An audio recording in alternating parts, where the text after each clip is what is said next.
This is To the Point, the videocast of weColLaborate, the advice and ad interim agency for color technology and analysis of engineering materials. My name is Esther Wessels, and in each episode we go a little deeper into topics that I like or find interesting and of course fitting to weColLaborate. That can either be the theme of my blog, a great development or innovation in the engineering plastics market, anything to do with color technology, but also on location to explore a specific company. And in this episode, we are going to talk about the label Made in EU. In 2007, the EU proposed for the first time to introduce a Made in EU label for food products in order to distinguish the EU's own products. This was criticized from all sides, mainly because it would be too one-sided. It was more important to state where it was produced, where the raw materials actually came from, although it was already based on the ecological idea that the long transport distances were not good for the environment, and how much fat, sugar and salt it contains.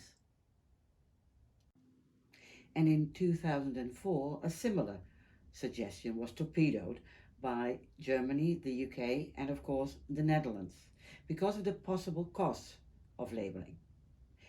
It might be good to tell something more about Europe as a trading region. Today's Europe is actually the Europe after the Second World War. Due to America's leading role, the Cold War, with the subsequent relations between East and West, the formation of NATO, and ultimately the cooperation of Western European countries, in particular through, amongst others, the European Coal and Steel Community in 1952, the main contours were formed. This European cooperation was essentially the pursuit of stable, peaceful relationships in Europe, although there were also major economic benefits right from the start. To this day, it's self-evident that the major European countries, such as France, Germany, and the United Kingdom, no longer threaten each other militarily. And until 3 years ago, financial and economic issues were the highest priority. With the disintegration of the Eastern Bloc from 1989 and the growth of the European community from 6 countries to the current 27 countries and over 451 million inhabitants, the Union has certainly become more challenging and today includes a parliament, legislation, institutions, and has a policy that goes beyond stability and financial economics. The EU has become a very influential region. Since its formation and expansion into the current EU, it has mainly revolved around international trade and globalization. Many companies went to China, and the manufacturing industry increasingly disappeared from Europe. How was that for pigments and dyes? In fact, everything changed, slowly but surely. Where before in Europe each country had its own industry and trade, there was more and more a kind of merger of activities per country. For example, look at agriculture in France, livestock in the Netherlands, and the centralized financial sector in the UK, with actual production increasingly moved to countries outside the EU. It was similar for pigments and dyes. From the 1970s, most mines, which are the basis for inorganic pigments, among other things, were closed and Europe obtains its metals from China, the US, Peru, Chile, and Brazil. And the production of semi-finished organic pigments and dyes was moved to low-wage countries, with the additional advantage that for the production of organic pigments and dyes, not the most user-friendly raw materials such as naphthol and phenol are used. With increasing prosperity in combination with stricter environmental legislation in the EU and therefore high costs, many producers opted for China and in recent years also India. Today, more than 80% and some more than 90% of all raw materials and intermediates for pigments and dyes are supplied by countries outside of the EU. And this applies to all products, such as medication. Your ibuprofen and paracetamol have been coming from India for years, not called the pharmacists of the world for nothing.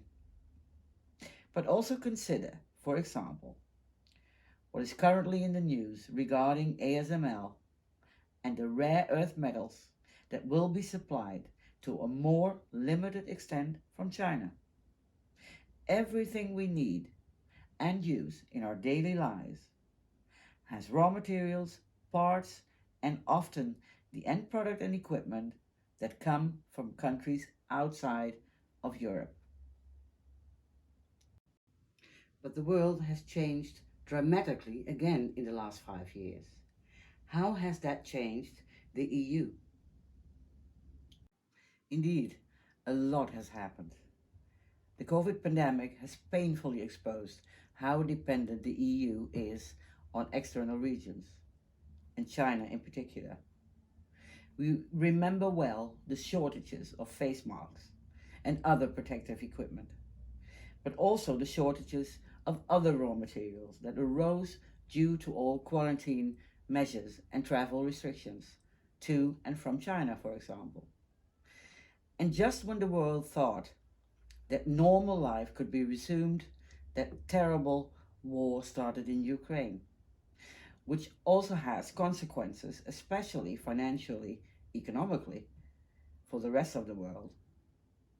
Just look at the energy supply and its impact on the entire product chain.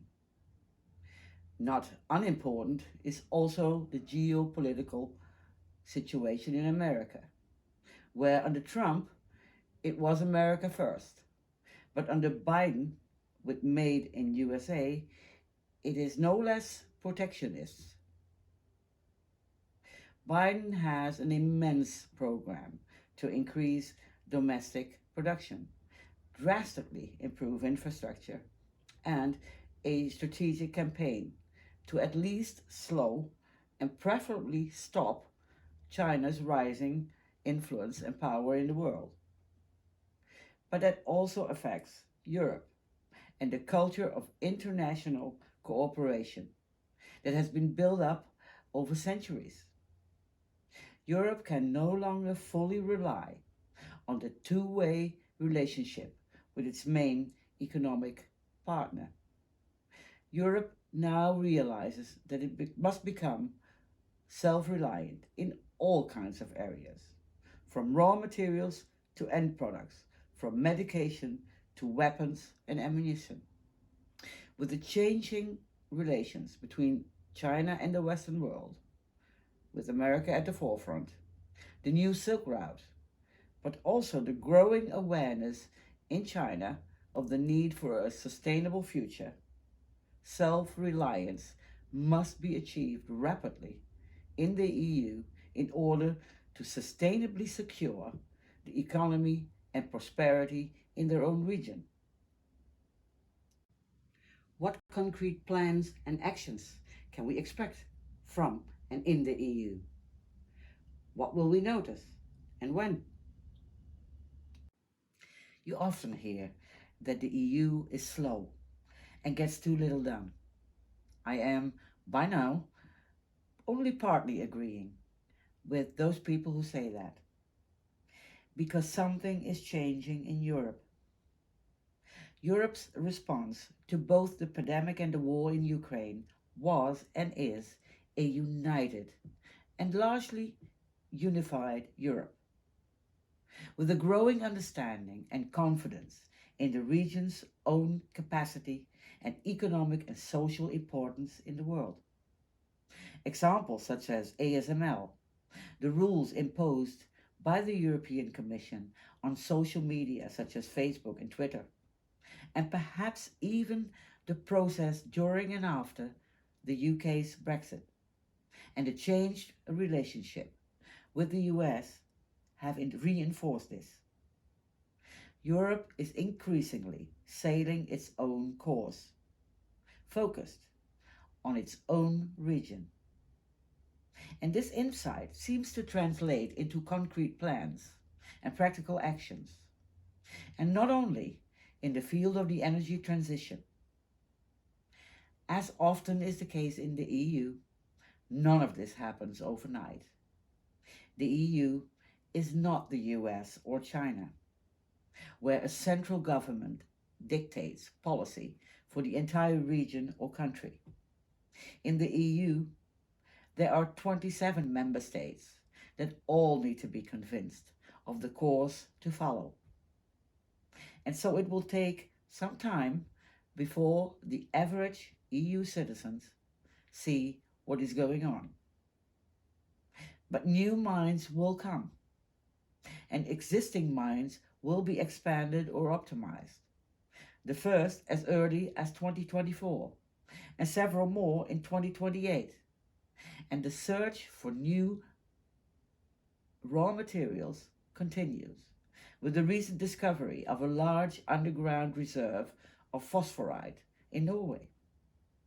One of the EU's goals is to have it by 2030 at the latest, and that's only 7 years away, to extract 10% of all foreign earth metals in the EU region, and additionally 50% from reuse, and to process 40% of the various substances in factories in Europe. Which mines it will be, which substances are included, and which factories will be restarted or built or expanded as a result, which producers of pigments and dyes, among other things, will be involved, remains to be seen. But one thing is certain: the impact will be great. Because mining and any factories for semi-finished products are not only important for the energy transition, but also produce byproducts that can be used for pigments and dyes, and also medication, by the way. Europe is currently the third largest economy in the world, and will not become the largest with raw materials and semi-finished products production. America, including the US, Peru, Chile, Brazil, Africa, including Congo, and Asia, including China, India, South Korea, remain extremely important. But it can and will change the geopolitical balance in the world. But now that label, made in EU, it sounds rather forced. Where do we see it?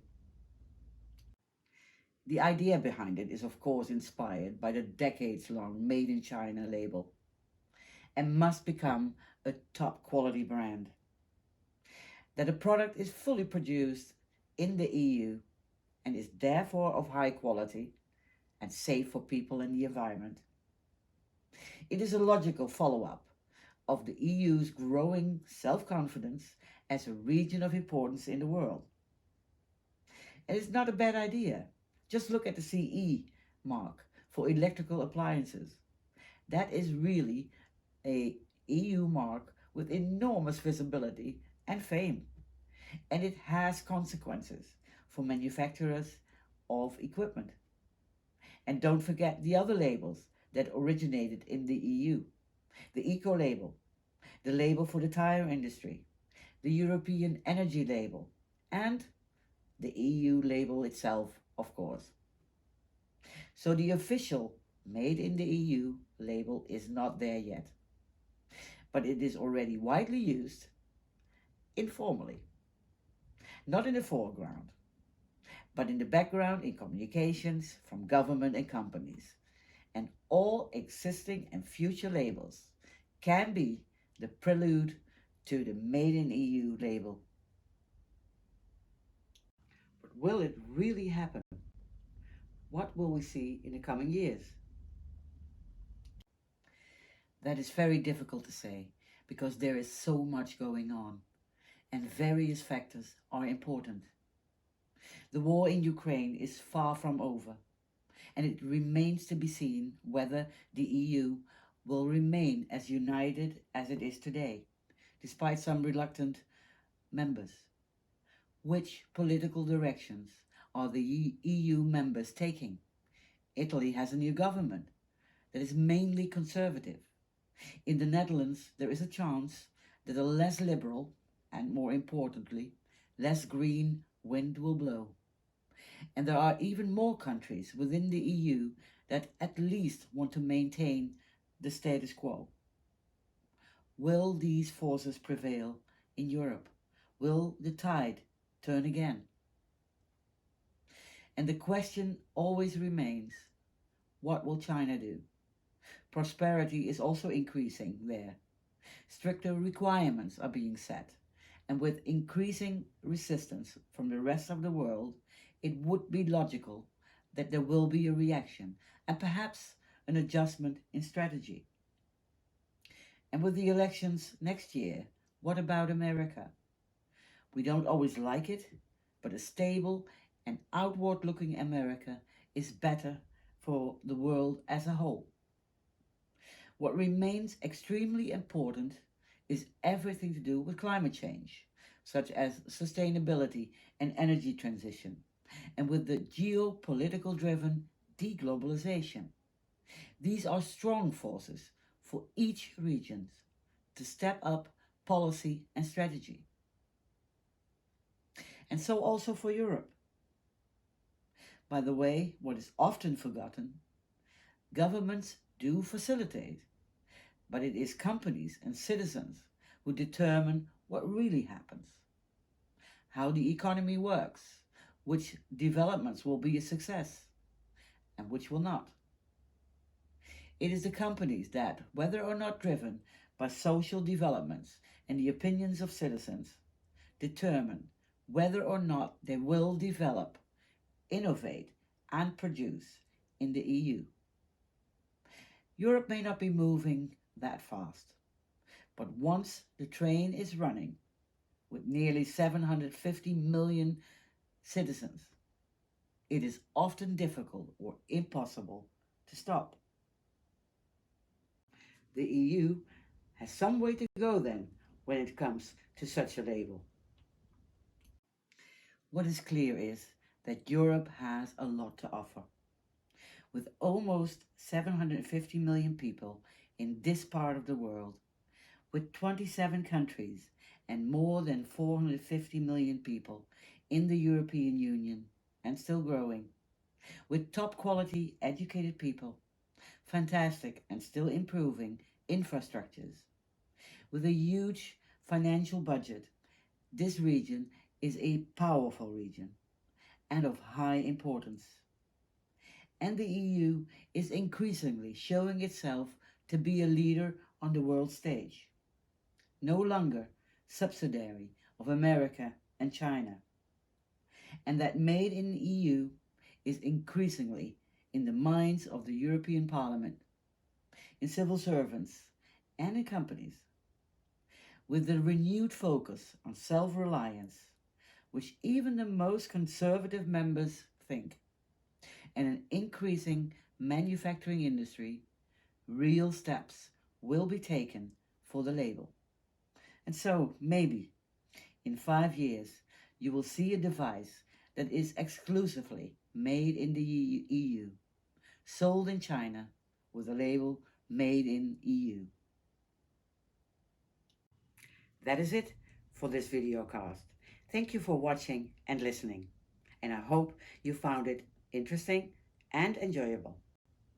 If you would like to know more about the activities of weColLaborate, please visit the website mentioned on the side or contact us.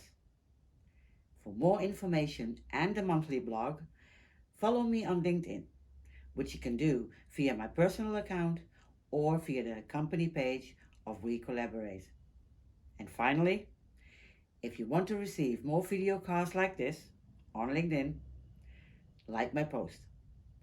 Sharing my post and videocast is, of course, very much appreciated.